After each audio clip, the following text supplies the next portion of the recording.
Hello, I'm Lucas Kitchen. Thanks for being with me. Now, I've been out for about a week, and when I say out, I mean really out. I was extremely sick, so I took about a week of sick days, and so now I'm so excited to be back with you. I have a few stories I want to cover today for this September 12th, 2022. There was some good news this morning. I noticed on a lot of the news sites that the war in Ukraine has some positive outcome right now. Now, positive and negative can be swapped out pretty quick, but the positive today is that if you are a Ukrainian backer, you'll be glad to hear that Ukraine has recaptured a few towns and villages in their recent conflict with Russia. Now, they have apparently pushed the Russian forces back to the northeastern border of Ukraine in that area.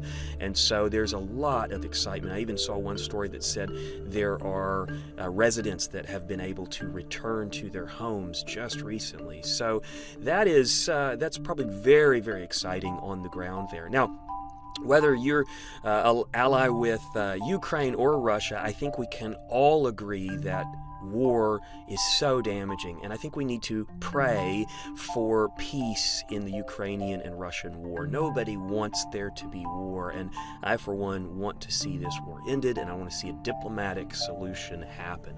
And so let's pray for that.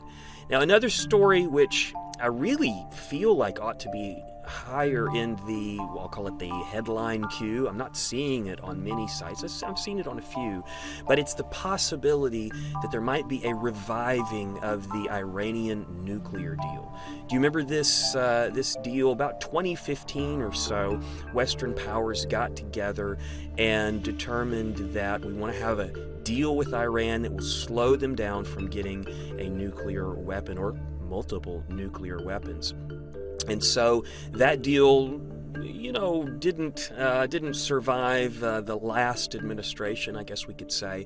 And now the current administration is considering the possibility of reviving it. Now, I want to give you my opinion on this because a lot of people are just immediately saying we shouldn't do it, it won't work. But I actually feel like diplomacy should always be first and deals should be first. However, I think that we should not go without some severe consequences. And I think that's probably what some people are complaining about the possibility of the deal, is that it needs to have serious consequences if it's violated.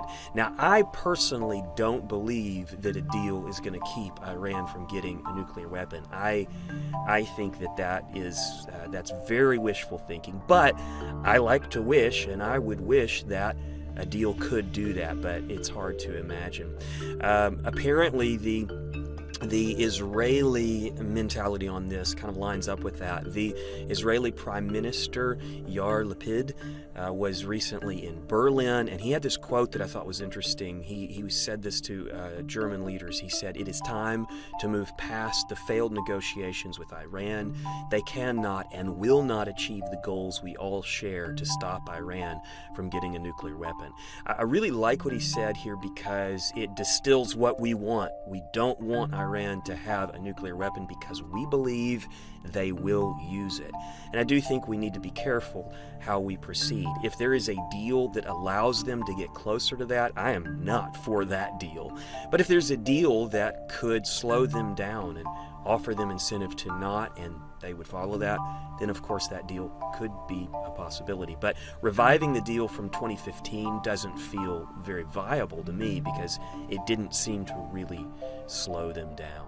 So the big story that we're seeing, and I'm sure you've noticed this story, is King Charles III. Have you seen this all over the news? It's big news, obviously, and it's going to be probably at least for the next week, maybe for the next month, we're going to be seeing stuff about this.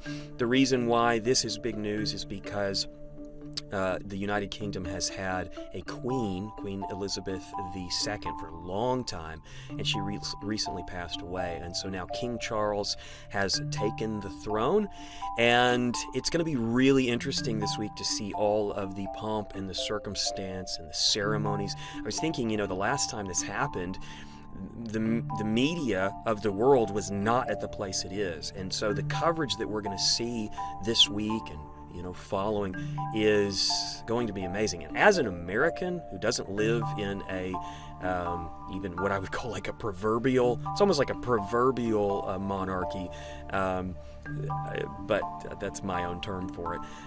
It's monarchy in name, basically, is what I mean.